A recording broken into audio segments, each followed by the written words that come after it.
আরবের জামানায় এক যুবক এক যুবতী নারীর পাগল হয়েছে। কিসের পাগল হয়েছে? যুবতী নারীর পাগল হয়েছে। তখনকার জামানায় মহিলাদের মসজিদে গিয়ে নামাজ পড়ার অনুমতি ছিল।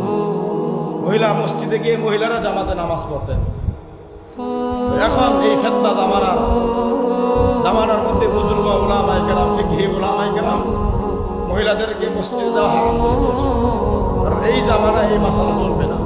তখনকার জামানায় এমন একটা পরিস্থিতি ছিল, মহিলারা গিয়ে নামাজ পড়ত। এক যুবক এক যুবতীকে দেখে পাগল হয়ে গেল।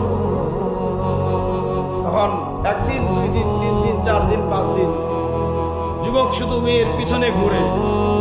মেয়ে বুঝতে পারতেছে যে আমাকে কিছু একটা বলবে। তখন মেয়েই বললেন যে আপনি আমার কাছে কি চান? যুবক বলে যে আপনাকে আমার খুব ভালো লেগেছে, আই লাভ ইউ, আপনাকে আমি কি ভালোবাসি, আনা হুব্বুক, আমি আপনাকে ভালোবাসি। তখন মহিলা বলেন যে উমরে ফারুক রাদিয়াল্লাহু তাআলা আনহু শাসনামল তখন চলতেছিলেন। মেয়ে বলেন আমি আপনাকে একটি কাজ দিব, যদি এই কাজটা আপনি করতে পারেন তাহলে আমি আপনাকে ভালোবাসবো, আমি আপনার বিবাহ বন্ধনে আবদ্ধ হব।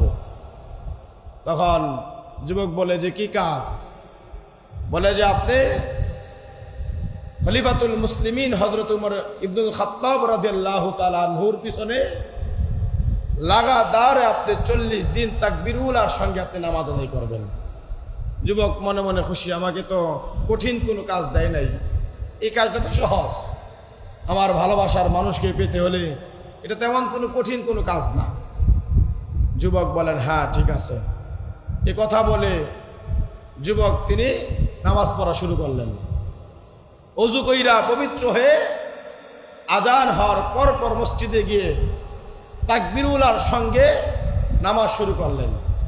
1 দিন, 2 দিন, 3 দিন, 4 দিন নামাজ আদায় করলেন। নামাজ আদায় করার পর মসজিদে যাওয়ার রাস্তা যুবকের বাড়ির একেবারেই কাছে। ওই নারীর রাস্তা হচ্ছে মসজিদ থেকে অনেক দূরে। যুবক এত পরিমাণ আকৃষ্ট হয়েছে, সোজা রাস্তা রেখে নারীকে দেখার জন্য বহু রাস্তা অতিক্রম করে তার বাড়ির সামনে দিয়ে মসজিদে যায়। কারণ তারা দেখলে ভালো লাগে। তার প্রেমের মধ্যে আবদ্ধ হয়ে গেছে, হাবুডুবু ডুবে গেছে প্রেমের মধ্যে। 1 দিন গেছে, 2 দিন গেছে, 3 দিন গেছে, এরকম নামাজ পড়তে শুরু করলো পবিত্র হয়ে। মহিলা তখন ওই মেয়েটা যুবককে খুঁজে, যে যুবক তো এখন তো আর আসে না। আমার বাড়ির পাশ দিয়ে দেখতাম আজান হলে মসজিদে যেত, এখন তো দেখি না, সে কি নামাজ ছেড়ে দিল কিনা।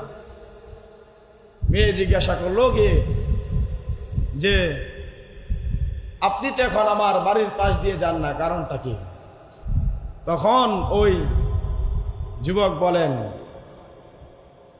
যে আমার মন, আমার কলব, আমার অন্তর হচ্ছে একটা সময় এই কলবের মধ্যে, এই অন্তরের মধ্যে আপনাকে আমি জায়গা দিয়েছিলাম। আজ আমি নামাজ পড়তেছি উমরে ফারুক রাদিয়াল্লাহু তাআলা আনহুর পিছনে। আমার এই 1 মন 2 জায়গায় দিবে না, আমার মন তো একজনকে দিয়ে দিছি। আমি আশ্চর্য হয়ে গেল যে কাকে আপনি মন দিয়ে দিয়েছেন, অন্য কেউ নতুন কাউকে পাইলেন কিনা। তখন বলতেছে যে না, 1 দিন, 2 দিন, 3 দিন, 4 দিন, 5 দিন আমি মাওলার কদমে সিজদা দিতে থাকি। আমার উদ্দেশ্য, মূল মাকসাদ ছিল আপনাকে পাওয়ার জন্য। লাগাতার 40 দিন আমি ইমামের পিছনে তাকবীরুল্লাহর সঙ্গে 5 ওয়াক্ত নামাজ আদায় করব। আপনাকে পাওয়ার উদ্দেশ্য, মূল মাকসাদ আমার ছিল। কিন্তু আমি নামাজ পড়তে পড়তে আমার কলবের মধ্যে মাওলার ভালোবাসা তৈরি হয়ে গেছে। জোরে বলে সুবহানাল্লাহ। এখন আর এই কলবে আপনার জায়গা হবে না। এই কলবে আমি একজনকে জায়গা দিয়েছি, তিনি হলেন আমার আর কেউ নয়, তিনি হলেন আমার বানানেওয়ালা। আমাকে একমাত্র আদর কইরা, মোহাব্বত কইরা বানাইছে আমার রব। বলে সুবহানাল্লাহ। দেখেন, জবানে জপতেছিল আল্লাহর নাম, পবিত্র হয়ে জপতেছিল আল্লাহর নাম। এই কলব থেকে অপবিত্র ভালোবাসা সরে গেছে, অটোমেটিকলি বের হয়ে গেছে। এখন ঢুকে গেছে কার ভালোবাসা? বলেন কার ভালোবাসা? আল্লাহর ভালোবাসা।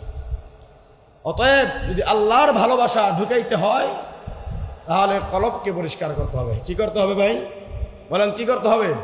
কলবটাকে পরিষ্কার করতে হবে। কলব পরিষ্কার হয়ে গেলে মাওলার সব কিছু ভালো লাগবে।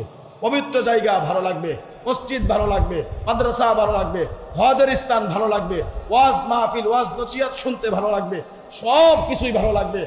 আর যদি কলবটা অপবিত্র হয়ে যায়, গান বাজনা শুনতে ভালো লাগবে, শিল্পীদের গায়কদের গান শুনতে ভালো লাগবে, বেগানা নারীদেরকে দেখতে ভালো লাগবে, খারাপ কাজে যাইতে আমার ভালো লাগবে, সিনেমায় যাইতে আমার ভালো লাগবে। একমাত্র মাধ্যম হলো যদি আমার কলব পরিষ্কার হয়ে যায়, খারাপ কাজ আমার কাছে কোশ্চেন কেন ভালো লাগবে না। গানের আওয়াজ আমার কানের মধ্যে আসলে আমার মাথা গরম হয়ে যাবে, সিনেমার আওয়াজ আমার কানের মধ্যে আসলে আমার মাথা গরম হয়ে যাবে। আর যদি কলব পরিষ্কার হয়ে যায়, আজান শুনতে আমার ভালো লাগবে, ওয়াজ শুনতে আমার ভালো লাগবে, নামাজ পড়তে আমার ভালো লাগবে, দান সদকা করতে আমার ভালো লাগবে, হজ করতে আমার ভালো লাগবে, যাকাত দিতে আমার ভালো লাগবে। এগুলোর মূল মাধ্যম হলো একটা, যদি আপনার আর আমার কলব পরিষ্কার হয়ে যায়। কথা বলেন ঠিক না বেঠিক? কলব পরিষ্কার না হলে কোশ্চেন কারো এগুলো ভালো লাগবে না। আজীবন চিল্লায়ও যদি বলি পর্দা করেন, নামাজ পড়েন, রোজা রাখেন, হজ করেন, কারো ভালো লাগবে না। মূল যে আমার রোগটা হয়েছে সেই রোগের চিকিৎসা আমার করতে হবে। কথা বলেন ঠিক না বেঠিক?